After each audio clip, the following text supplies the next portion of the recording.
I can do that. Let's move this over here.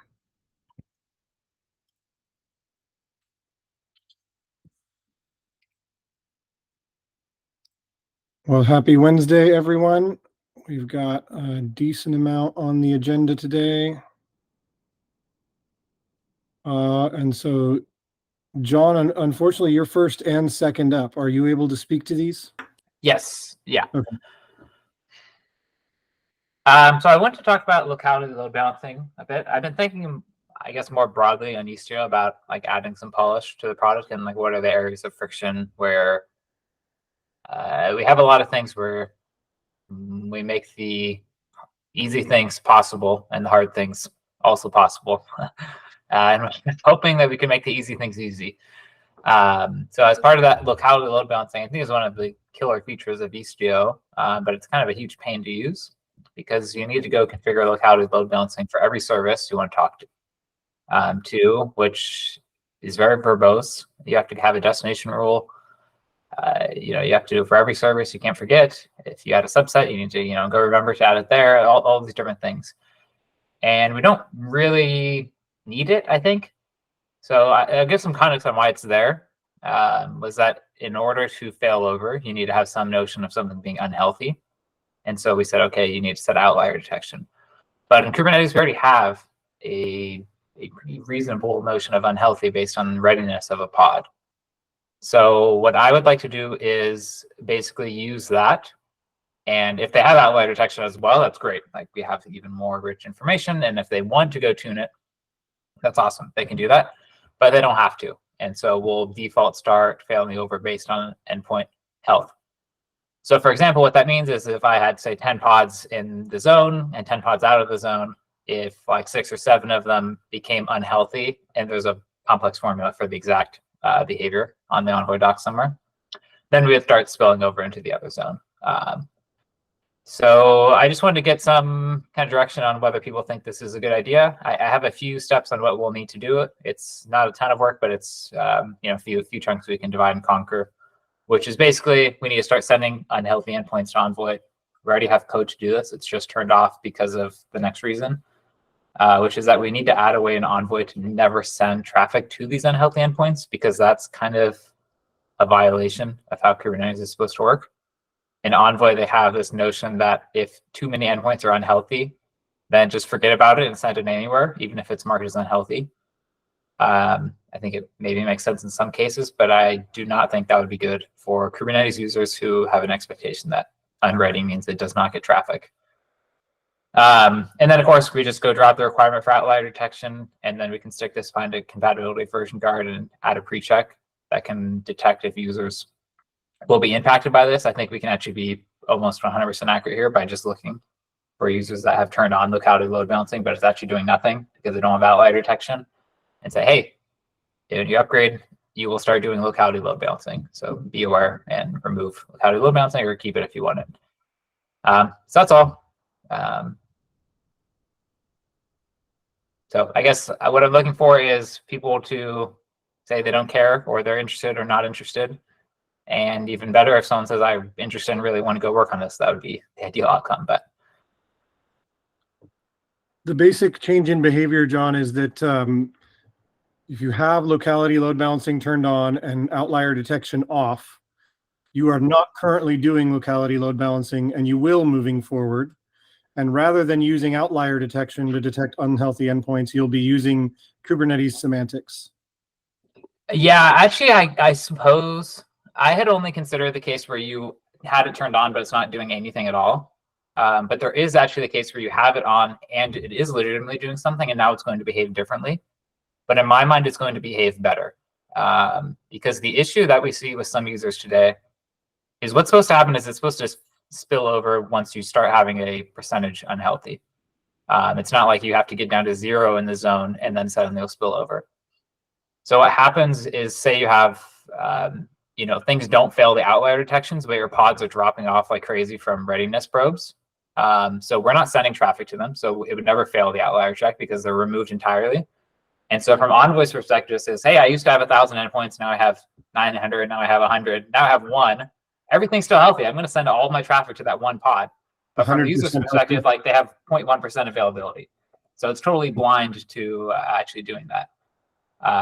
So yeah, that actually would change everyone that is using it as well. So maybe that's actually a bit more impactful than I thought, but in my mind, it's like a bug fix in many ways. So the change would be that they'll start failing over more proactively, effectively. Yeah. Hi, John. I think this is a good change. Is there a particular version of Kubernetes that they need to use that has this function? No, nothing here is tied to Kubernetes versions. I mean, though, that it does depend on readiness probes, but that's been in Kubernetes since the beginning. What we will need is a change to Envoy and then a change to Istio. Okay, got it. Costin? Yeah, using the help definitely is useful. I don't mind it. Maybe we can also add load reporting and other things into the picture, so that's definitely positive. However, my concern is that if we want to make changes to locality load balancing, we should address elephant in the room, which is the fact that we default to spraying the world and basically global behavior for cluster local. It's an opt-out instead of opt-in.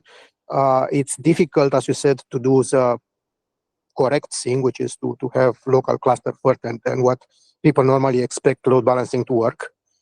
And perhaps with ambient and what we discussed in the past about keeping cluster local, which is normal, and having opt-in for multi-cluster behavior in ambient in particular and in other situations, we should take a more, I don't know, drastic approach or correct approach or and basically default to local traffic only and then opt in to specify global traffic with regional and fall over kind of building on top of it.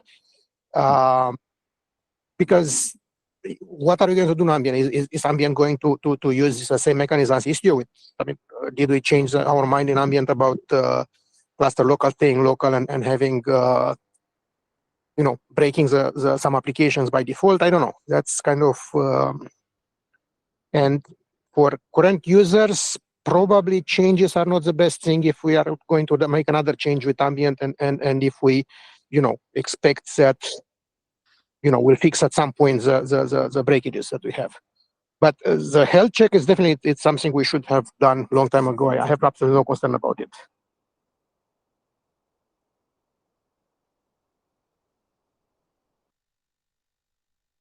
I feel like the treating cluster local as local versus cross cluster is probably something that we can address orthogonally. And we should address it, but it doesn't feel like we need to couple it. It's not quite orthogonal, John, because if we address cluster local first, then we can have a simple API where users can opt in to have regional services, for example, which is very important in the whole scheme, and have a very simple way to get regional services. And then if they want global, they can opt up to global. Again, just a simple stating, I want this service to be global.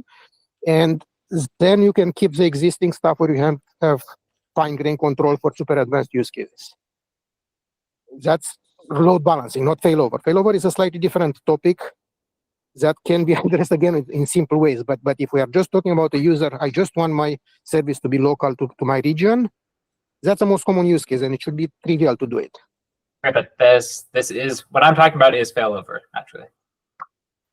Well, failover, it's kind of what comes after. So it's the next step. I mean, you have your cluster regional.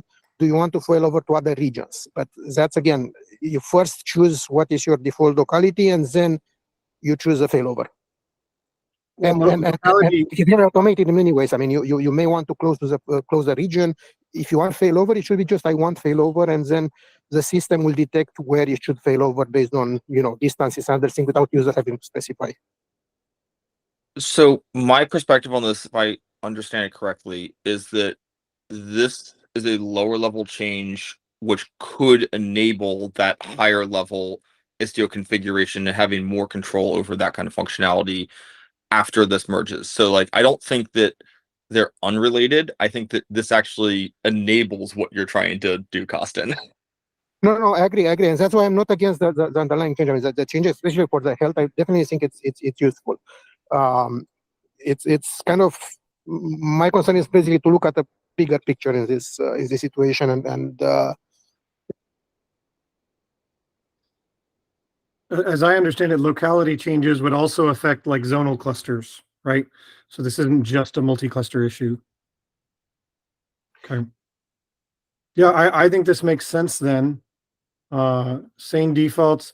Quite frankly, like users of Istio multi-cluster, it's an incredibly complex feature set that requires a lot of hand-holding. So I'm less concerned about breakages for them than I am for single cluster, kind of simpler use cases that tend to just work.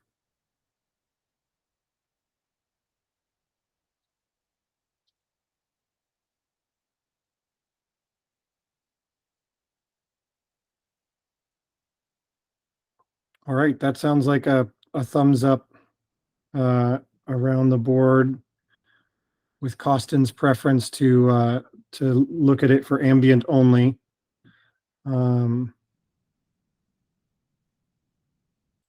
Yeah, one thing I'll mention as well, just it relates, is that in Kubernetes 1.30, they're adding this new field to service. It's only alpha now, so it's, alpha, but it's basically a Boolean that's like prefer close as the traffic routing mode, where close means whatever you want it to mean, but in general means in the same zone or whatever. This would, I actually saw this after I put this on the agenda, so it wasn't the motivation for it, but it would make it slightly easier because then we could just translate that into our locality load balancing config, and they don't need to specify some outlier rule, which is somewhat convenient. And then they don't need any destination rule at all to configure it. by the way, Kubernetes also has keep to the same node locality, which is already in production. Yep. Which that's different though, because in that mode there's no failover if it's not on the same node. No failover, but it's it's a load balancing, strong indication to load balancing to not leave the node ever.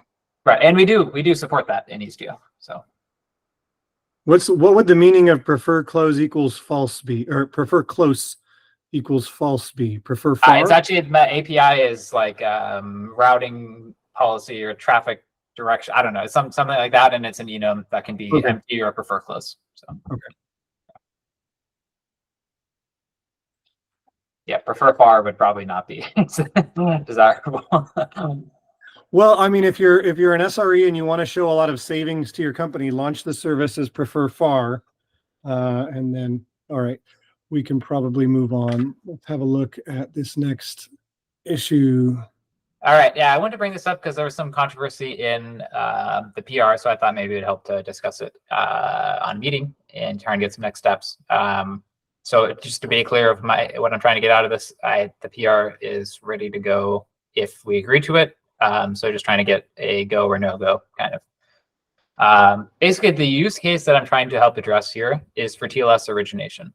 So what that means for a user is that they send, well, what I think it should mean for users, they send curl http-bin.org, and that uses 80 because why would you do HTTP on anything other than 80?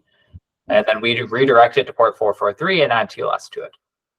The old way that you had to do things long ago was you would have the application send it on port 443, but on plain text. That's really awkward for applications. Like you would certainly have to go make changes to the app to do that probably.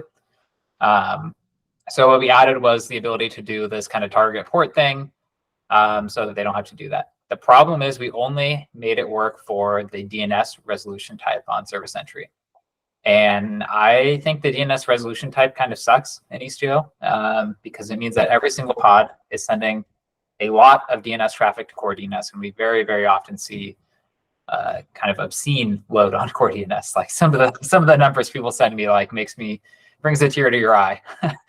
And it's really not necessary for a lot of these cases. Sometimes, yes, like there's a place for it, certainly. But for something like this, where I just want to talk to HTTP bin or HTTP bin, there's no need to be constantly doing DNS queries in Envoy when the user's clearly already done it. So the idea here would be okay, let's just go bring that target port support for the resolution none. And then that way they can set up a config like I had above. I didn't show the destination rule in there, but there would be one that just says on port 443 add TLS. And that's it.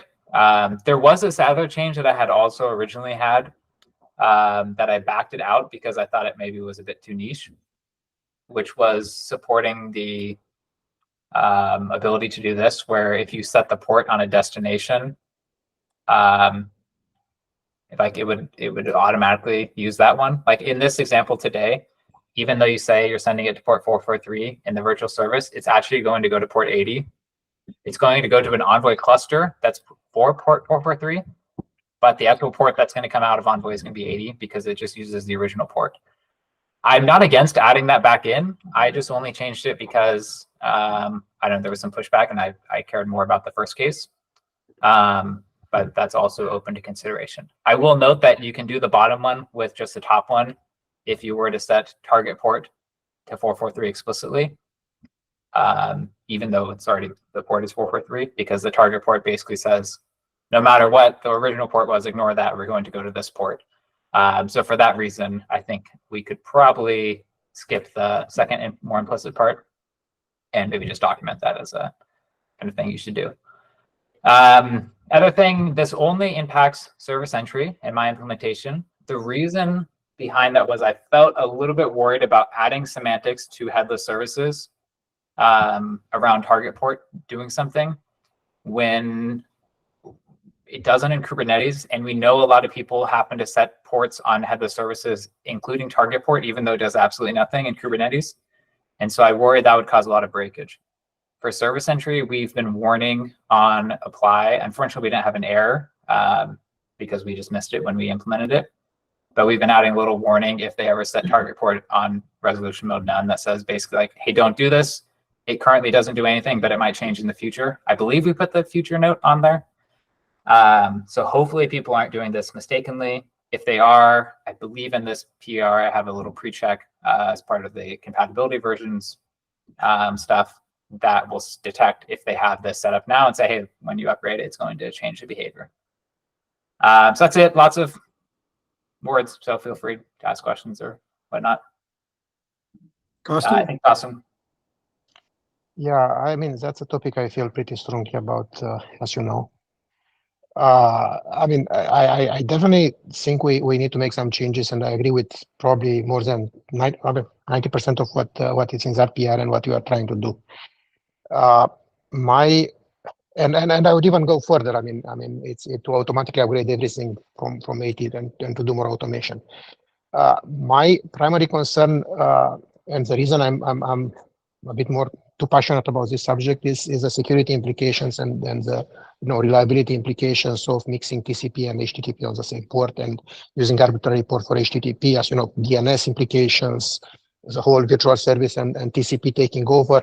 I would be very happy if we started with saying that, I mean, to do it incrementally and start with saying that request on port 80 and only on port 80 get automatically upgraded to HTTPS and do all this stuff. So if I connect to example.com port 80 as a client, then whatever you said, it's applied automatic for service entry or for everything. Both of them are fine. And then see if it's enough. I mean, if we can have just port 80 as 80 and 8080 or some small list of ports that are dedicated for HTTP and have this feature enabled with opt-in, and then decide later if we want to mix back TCP and allow mixed TCP and HTTP on the same port and all the other complexities that Istio has. Because that will work very well with gateway API. It will work very well with a lot of load balancers. It's very clean for the users. It's very intuitive. And avoid a lot of security risks. So I'm not against the feature. I'm just trying to see if we can narrow it down to some reserved ports, and then see if we need to extend it later.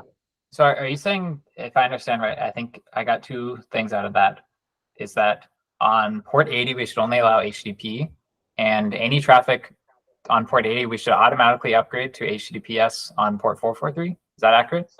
I think that will be ideal from my perspective, because in reality, if it's an egress, sorry, not all egress, if it's egress, there is absolutely no scenario where you'll want plain text over the internet. So it's a very reasonable safe default, and we can make it opt-in and gradually move to that. But I cannot imagine any user who wants to send plain text over the internet.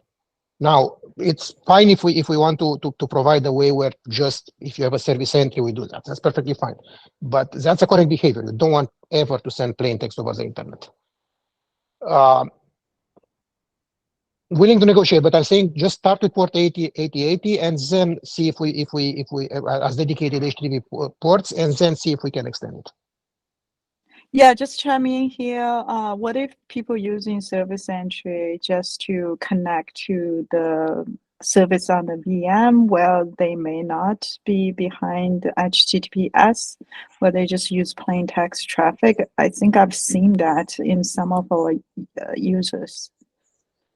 That's mesh internal. I mean, I'm not saying there should be no exception. I'm saying the default and the most common use cases. I mean, if it's a VM that is on the same VPC, then you should probably treat it as mesh internal. And for mesh internal, we can obviously allow, because on ambient, since ambient is going to provide low-level security, you don't actually need to do any upgrade. It's just for sidecars and for egress. And next hour, probably should discuss how we are going to handle egress in ambient, because it will need to go through some egress and void to actually do the HTTP to HTTPS to keep it at parity between them.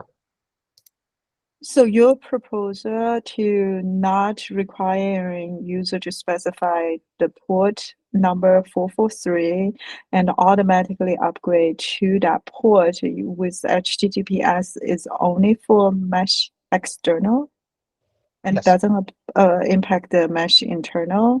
And so basically for mesh internal, they still have to specify the port. For mesh internal, you can use any port you want. It's not really a problem, because it's either the Istio MTLS or the ambient that is providing security. So it's really not, you don't need to upgrade to HTTPS. We're using Istio TLS or ambient. So mesh internal is a completely different story. We have different ways to secure communication. But for mesh external, if you are going outside of your VPC, HTTPS is pretty much the only option today in town. All right, I want to make sure that we get to Whitney here. She's had her hand up for a little bit.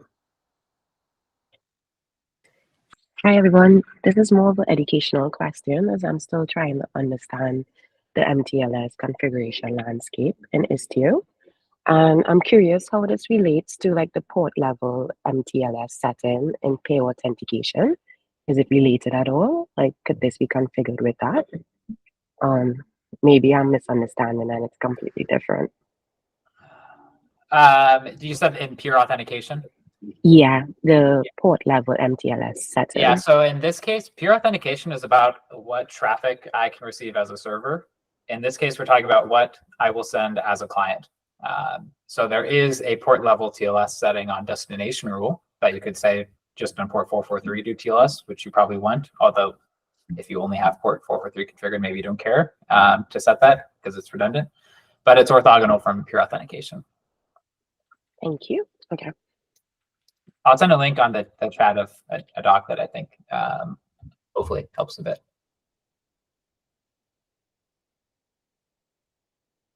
Lynn, I'm sorry, I cut you off. Did you have more to say on the HTTPS for mesh internal versus external traffic? Yeah, all I want to say is what Carsten is proposing is probably common, but I don't think it covers all the scenario. I think we kind of discussed if it's in the same VPC, it's possible the service on the VM may be accessed in plain text and it's HTTP instead of HTTPS. We can't always assume it's always going to be HTTPS. I mean, the users are not always as secure as we had hoped for.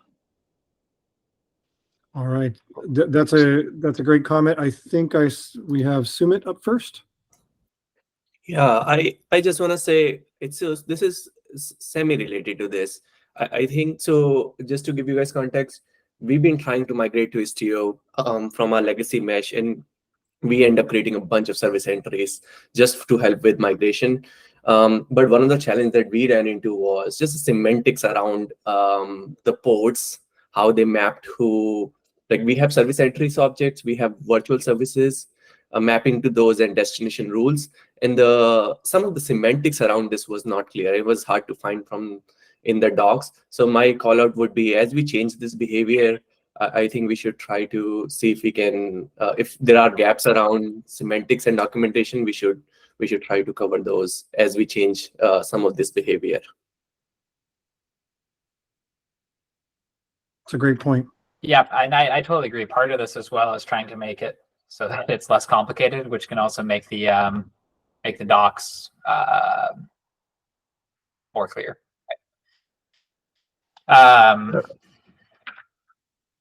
Is one thing I just responded to the points Keith and Lynn made, or I agree with them, is that I mean, I like the motivation of what Gaussen you're suggesting with the kind of defaults, but I don't know that Istio can be so opinionated. I think make the easy things easy and the difficult things possible is important. Someone can always go make a higher level abstraction over service entry that easily compiles down to a service entry and destination world if they say that, look, I want to expose a host name and I'm always doing TLS origination. We know that people do this already in their organizations on Istio. I think Carl Stoney just had a tweet about this where they, their team say, I just want google.com, and they go create a bunch of config. But I don't know that we can be so opinionated on Istio core. John, we are opinionated, actually. We are opinionated in making things very complicated and unsafe, really. And I don't deny that there are cases. I mean, that's how Istio APIs have evolved. There are corner cases and corner cases that they exist. I don't deny that there are some cases where users will have internal or whatever. But the problem we have is that our API is designed to make the corner cases easy and the common case difficult, which is kind of the opposite. And that's an opinionated thing that is, as you said, you can use automation, but even if you use automation, it's very difficult to make complicated things easier and change the defaults. And a lot of users are suffering and have unsafe configurations and are having security problems because we provide this flexibility.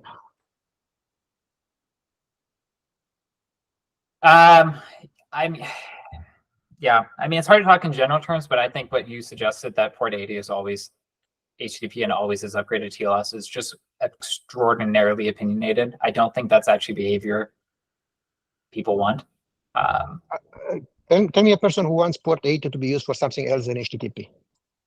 It's not my opinion. It's IATF opinion who dedicated port 80 for HTTP and recommends that everyone is using port 80 or the entire internet is running on port 80 for HTTP and 440 for HTTPS.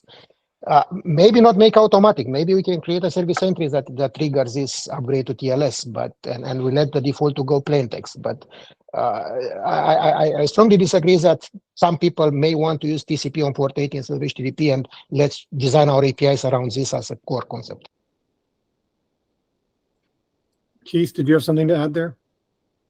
Yeah, I mean, I think that what you're proposing is a reasonable default to make for a new product, for a new project, I should say. It's one that I think, reasonable minds can disagree on, but in general, I think that makes a lot of. I think it would make a lot of sense if we were starting from scratch. But when it comes to Istio, we're not starting from scratch, and I think my perspective about the project and how I move forward. I mean, even ambient, right? Ambient is still, from an API perspective, we're looking to try to keep the API consistent. Ambient's not a new project. It's not net new. And so I think that when we are thinking about our existing API service, I think that the direction that John's PR is going, I'm in support of it because it's a kind of a narrow win. It's a narrow improvement on UX that isn't too disruptive. And I think that as a project, we should be looking for more of those types of narrow wins. But while I agree that the change being proposed that you're proposing, Costin, is also a win, I think its broadness would cause more churn than we want. I think it just kind of crosses that budget for me. So just wanted to throw that 2 cents in. I would be more in favor of it if it was if this is a net new project. We were just introducing this API, discussing semantics there, but we have so much, existing usage of these APIs that making default changes now would, even with compatibility version, I think just introduces churn, and that churn is not free when it comes to our users. I didn't mean change the default for existing users. I mean, provide an option to default 80. I mean, for whoever wants to choose this, to have this option in make configure or whatever, to say, I want port 80 for HTTP, and this automatically fixed.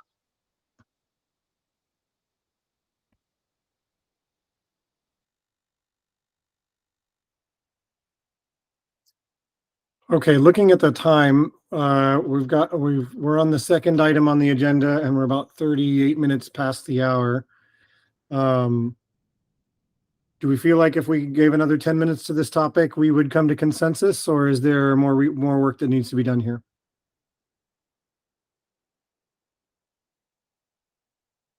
Okay, I'm seeing probably not from Costin. Yeah, just to clarify, Keith, when you're talking about changing the defaults, did you mean this PR or the additional changes that Costin was suggesting? The additional changes that Costin was suggesting. I think this makes general sense to me, because we're just allowing it to work for non-resolution, and I think it's a consistent UX with the rest of what's being done. The auto upgrade of report 80 specifically is more concerning for me.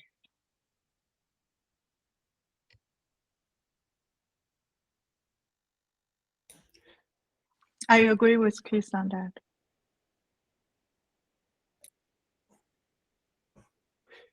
Okay.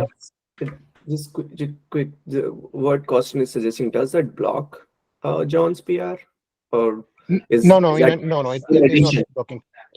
Yeah, No, okay. it's just proposing to narrow down a bit the scope to do it just for 80%, but it's in the same line.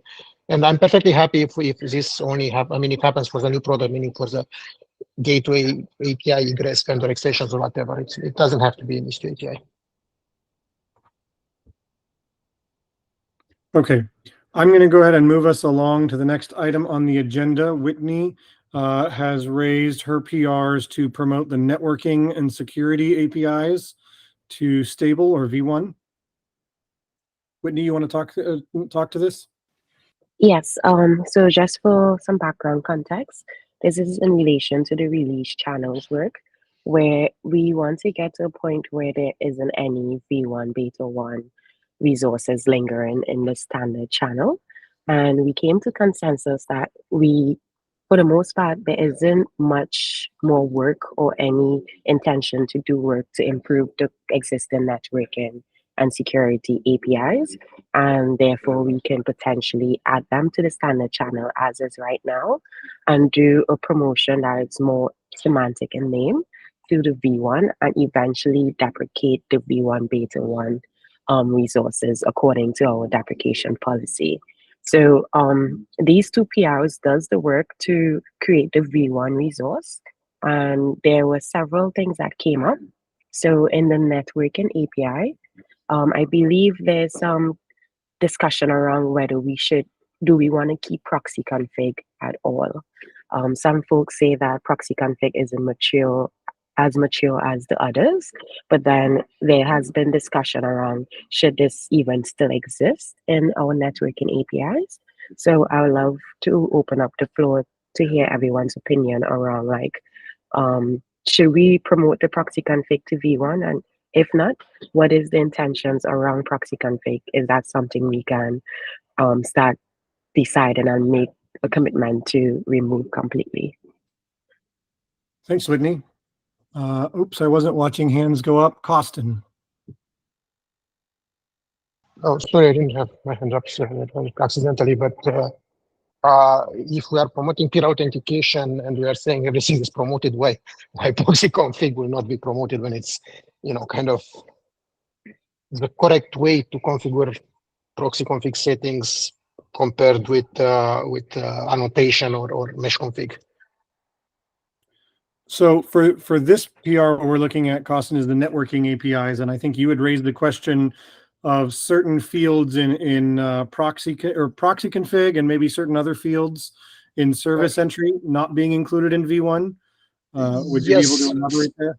Service entry, yeah, it has a lot of stuff that is deprecated. I mean, we introduced workload entry as a replacement for the use of service entry for mesh expansion. And, either we undeprecate, I don't know what we are going to do, but proxy config actually was created by doing exactly this, going to all the fields in the mesh, the original proxy config, selecting the fields that we believe are sustainable and, can be maintained and are not completely, and creating the resource so we don't have to use annotations, and we can provide a different, more secure way for people with RBAC and other stuff. Of course, convenience of putting annotation versus using RBAC, using a resource, easy wins. But I don't know. From all the resources we are promoting, proxy config is one of them that are actually follow the process and it's doing the right thing, even if it doesn't have usage for various reasons. Okay, so your consensus, Costin, is proxy config should be promoted. I would say so. I mean, if we are going to do a trimming and say we are not promoting resources that have low usage or are wrong or something, I would say, okay, we can drop proxy config as well. But if we are starting to if we are promoting authorization, peer authorization, and all the other things as a blanket, I would promote proxy config as well.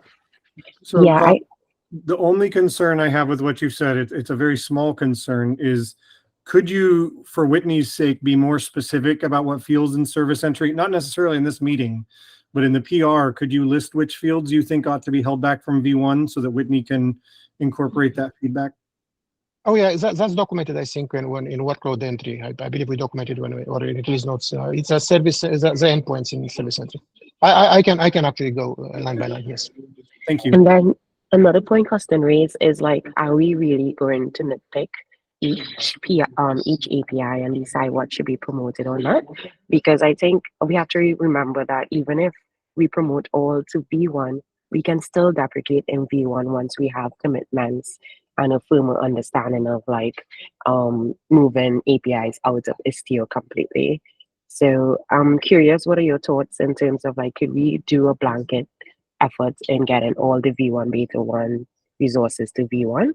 Or do we need to go through each one and have this triaging? I can give you both answers. I strongly believe both are correct. So pick your own choice. I mean, I think the right thing probably would be to trim and select and clean the API, but it's also a bit too late to do that now. So we can as well just promote everything as is and have people who want the clean API move to gateway Gamma, and that's kind of a trimming for the Istio API. So we have V1, go with it. It is what it is, and focus on the new stuff. So both are fine with me. I do want to make sure we get to Kuat, who's had his hand up for a while. Yeah, my vote would be not to promote it, because as Costin said, it was a start of the process to create a proxy config CR, but it never went anywhere, and it doesn't make sense to me to promote what is essentially experimental all the way to V1. The skills that it has are not particularly useful, and the fields that are useful are not there. So it's just not really a good API. It's curious how I got promoted to V1 beta 1 already, if it's still considered experimental. So It started as beta. So let me explain a bit. So we have proxy config annotation and proxy config alpha in mesh config. And what we did is we trimmed down the fields that we consider the most important when creating the CR, with the idea that if users have other fields that consider important, they can be added. It's easier to add than to remove. But the alpha of the API is in mesh config, and it's in the annotation, and it's super used. I mean, a lot of people use annotation in the alpha API. So if we are deprecating the alphas, that means there will be no proxy config alpha resource because that's exactly the same resource. I don't know if it's viable to use Istio without a proxy config in some form. And we do have internal usage of proxy config as well. So I don't think we're at a position where we can completely say the proxy config CR needs to be removed completely. We're not, but we can add fields to it. That was the idea. I mean, if we find usage patterns, we add to the proxy config CR, and you know, we add tests. We follow the process instead of saying that we don't promote the beta API, which is a small subset, but we promote the alpha that is exactly the same set plus everything else. And we didn't start at beta. We started at alpha. I mean, it is in mesh config alpha. It's proxy config. It's has been alpha from the beginning of the project. I am not sure where we are right now in consensus, whether it's like take a blanket effort, but do not promote proxy config, or take a blanket effort with promoting all, including proxy config, and then do the work to improve proxy config accordingly. What are your thoughts? If we go blanket, we should promote everything and then be done with it. If we go field by field, I would promote proxy config over many other APIs that we have because it actually follows the process of moving from alpha to beta and so forth. Okay. John, I see your hand is up. Yeah, my original, well, my new original mindset was that, you know, for some time we avoided promoting everything to V1 because we had nice replacements on the horizon with Gateway API. But I think that it's causing more harm than benefit, and that promoting things to V1 to clearly indicate, look, these are stable. We're not just going to remove them. They're not breaking changes. Like, it's stable, but that doesn't mean that it's good, right? Just like Ingress, or I think the best example in Kubernetes is replication controller. Like, we can kill a stable resource effectively by making it totally unused and irrelevant, which I hope to happen with the adoption of Gateway API moving forward. So I agree that any of the APIs that are already de facto stable, we should promote.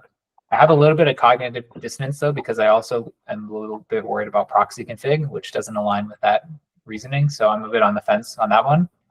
But certainly all the other ones in the PR, I'm definitely on board with. I think given that mindset, it probably also makes sense to do proxy config. It just, I don't know, it just feels a bit less mature than the others, but. Seems like proxy config is the one that requires the most effort, even if we promote it. I'm curious if we will have interest to do that work, because I know some folks already expressed displeasure with it. But maybe that can become a priority post ambient to really revamp that. What effort is for proxy config compared with the others? I mean, since proxy config is ubiquitous and used everywhere? Yes, it's being used and there's dissatisfaction. But I don't know how to compare it to all the other APIs as well. Proxy config, you mean the CR or you mean the alpha? The CR. Annotation. The CR. So I'm not sure I understand what you're saying. So you're saying to promote the CR to bed to V1 is more complicated than keeping the alpha, or? So I was saying that if proxy config had the most on the fence, if we do promote it to V1, we should be intentional about doing the work to really improve it. But in the chat, everyone is saying it's never used, so the prioritization to do that work might not be there. So, in your proposed stable versus unstable, proxy config is alpha, so it will be an experimental. You are not going to promote the mesh config to V1, I suspect, I hope. If we don't promote mesh config to V1, then how are people going to do the stuff they are doing with proxy config, which is the alpha API? In my proposal, proxy config is beta and will become stable with V1. Well, it is stable already. I think it might help to disambiguate the CRD versus the the struct, because from what I'm understanding from Costin and Whitney is that the CRD is at beta. Apparently, it was created at beta, and the struct is alpha. Is that Yes. how people understand Yes. it? Yes. And if we are going with stable, not including alpha stuff, that implies that the struct that is used as annotation or in mesh config will not be V1 and will not be usable in the stable channel. So in the stable channel, we'll have no way to set any proxy config related settings if we don't promote the proxy config and add to it. Or we promote the annotations, alpha, we promote it directly to V1. And that's a different thing. I mean, it's Well, the channels are, and Whitney, correct me if I'm wrong, but I believe the channels are only for custom resources. Like they're only for Kubernetes CRDs. Yes. And so, like, with that in mind, the struct is out of scope for release channels at that point. so basically any annotation, any experimental annotation is fine because it's an annotation and it's not a CRD. But so user can use anything as an annotation, but that's a bit. I thought that stable means stable. It means you cannot use alpha experimental, since pretty much everything is an environment variable in proxy config annotation. You don't get anything in stable if you let arbitrary annotations in. Yeah, I'm confused So- with that. Go ahead, Keith. So, yeah, zooming out a bit, I mean, I think that it feels like maybe there are some multiple different conversations that are intermingling. There's been a couple of different approaches to be able to make Istio feature usage more predictable and make more sense. One of those efforts is the compatibility versions that John worked on. There is also you've got the ENV, the environment variables as feature flags, and then also we have the custom resources, and Whitney release channels work seems to be trying to solve that problem. When it comes to the release channels, like we don't have any mechanism to enforce. You can't use any alpha things in mesh and proxy config, and to that point, like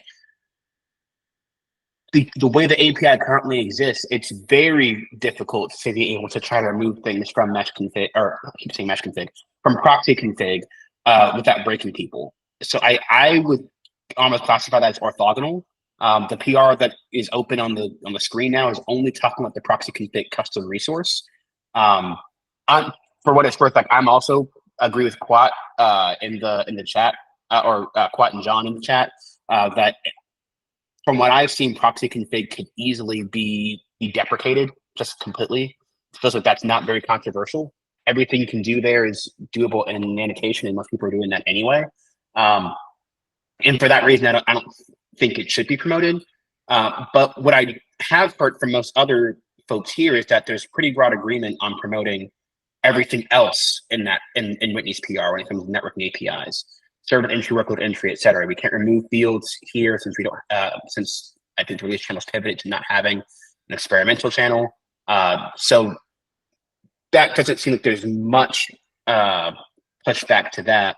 But if proxy config is going to be deprecated, then it does not make sense to promote it, but instead to remove that custom resource. That's at least maybe a summary of what I'm hearing. Is that align with what folks are saying here?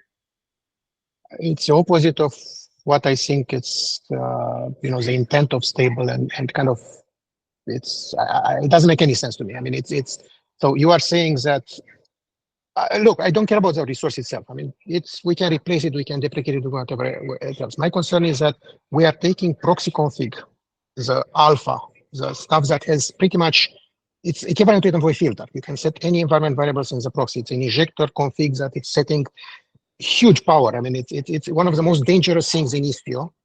And we allow it as an annotation without any RBAC, just because it's an annotation, and literally this proposal said CRs are the only things that so if I put envoy filter as an annotation, it's okay.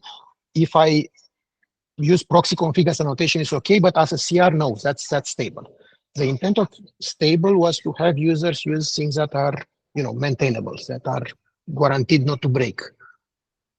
Proxy config annotation is the opposite of this. So either we just let everything, promote everything to V1 and including mesh config and MHOI filter, whatever else, because we cannot change it, or we keep only the stable stuff. And the proxy config is the last thing that is stable because it allows you to set arbitrary environment variables on the agent and a lot of other things. I think there's broad agreement with pretty much everything you said. Like Whitney's PRs are promoting the struct to stable. Based on the chat and what folks have been saying, we're circling the drain on consent, not circling the drain, but it sounds like we're getting close to consensus on just deprecating proxy config. And so we'd just be left with only the annotation. In the future, we can we can commit some time to maybe figuring out what to do with that. But I don't think what's being proposed at this point is at odds with what you're saying at all, Costin. So what I'm saying is that no stable channel should have proxy config annotations. If we believe we can live without any proxy config, wonderful, deprecate it. If we believe that we need a V1 proxy config to be used by stable users, then we need the CR. We may change the CR, we may move it to a different namespace, may add additional fields, but we cannot say at the same time that we want a stable channel that doesn't have experimental stuff and only have a way to do the experimental stuff with annotation, because the annotation is it's far worse than the CR. The only reason CR is not used is because we allow the annotation to be used because we have the experimental everything by default. I get what you're saying, Costin. I was going to say that might be like the ideal end game in the sense that the current release channel proposal is targeting the API stability. And eventually, with different efforts that are happening with what John has been doing, we can get to a point where we can really have like a stable Istio across the board. And so on, yeah. But then what's the point? Why do we go through this whole pain and all this stable thing if in the end stable be as unstable as experimental? I mean, you can set experimental settings, but nothing is safe really. So then let's promote everything to V1 because we cannot change it. Let's not bother with stable versus experimental because there will be no difference. I mean, if we still let people set arbitrary environment variables, what's the point? Well, Costin, I think we've had a part of our tradition as a product or project has been that we do measure API usage when considering promotion. We prove out that a thing is valuable to our users by showing, yes, this has had a big uptake, or no, it hasn't. I can think of API status being a great example. It didn't have a broad uptake among our users, and so it didn't promote from beyond alpha for that reason. In this case, I'm seeing in the chat from Keith that there are no proxy configs in all of AKS. How many annotations there? How many annotations there? Check the annotations because that's my point. We cannot say that there is no use of proxy config, mesh config, proxy default config, and the annotations are in broad use. People are not using a CR because it's more convenient and documentation, everything point to the annotation, and we allow experimental stuff, alpha stuff to be used. Right, but that's my point, is that's a strong signal that experimental thing is preferable for our users. I don't think it's the right decision for them. I'd love to go and talk to them about why they're not using a CRD, but they're voting with their feet, and they're voting with their feet not to use the CRD. Okay, in this case, let's do analysis on telemetry because it has anemic usage as well. Telemetry CRD, the peer authentication has anemic usage except for the default per mesh. It's almost zero. I mean, as per port and all the other advanced stuff. And then let's not do the whole stable versus experimental. If in the end the stable will be experimental. I mean, we are putting users to pain for no gain effectively. I don't know. Somewhere, they're electing. Go ahead, Whitney. Well, I was just going to say we have to start from somewhere and like getting rid of the experimental APIs get us closer to that point where we can have stable APIs as well as stable like Istio D and annotations and all these other things. So I do want to be mindful of everyone's time. The ambient meeting is currently starting. We did not get to several agenda items from Daniel, Puru, and John, so I've moved those to our next community meeting or work group meeting on the 27th. I'm going to go ahead and drop now. If those of you who are chatting want to stick around and keep talking, I think the recording should keep going. Cool. Thanks, everyone. I'm going to drop off too. Likewise. Bye, folks. Thank you.